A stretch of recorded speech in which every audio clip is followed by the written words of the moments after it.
Күңүлдөрдүн аралыгы. Бир күнү мугалим сабакта студенттерден сурап калды. Кана балдар, айткылачы, эмне үчүн адамдар урушканда бири-бирине кыйкыра башташат? Себеби алар эмоция калтырып коюшат, деди бирөө. Бирок экинчи киши алыста эмес, жанында эле отурса деле эмне үчүн кыйкыра беришет? Акырын эле сүйлөсө болбойбу? Ачуусу келгенче кыйкыра баштайт, деди дагы бири. Ошентип ар ким ар кандай жооп берип жатты. Акыры алардын ичинен унчукпай турган бир студент колун көтөрүп мындай деди. Адамдар нааразы болгондо алардын жүрөгү бири-биринен алыстай баштайт.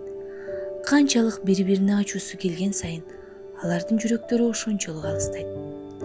Ал аралыкты жоюу үчүн алардын кыйкырганы күчөйт. Туура, деди мугалим. Анын айтканын коштой. Чындыгында эле ушундай достор. Мисалы, бири-бирин жакшы көргөн кишилерди карагыла. Алар канчалык жакшы көргөн сайын бири-бирине жай сүйлөй баштайт. Себеби алардын жүрөгү аябай жакын болуп калат. Ал эми сүйлөшкөндөрүчү? Алар чогуу отурганда шыбырашып калышат. Айрым учурда сөздүн да кереги жок болуп калат. Туурабы?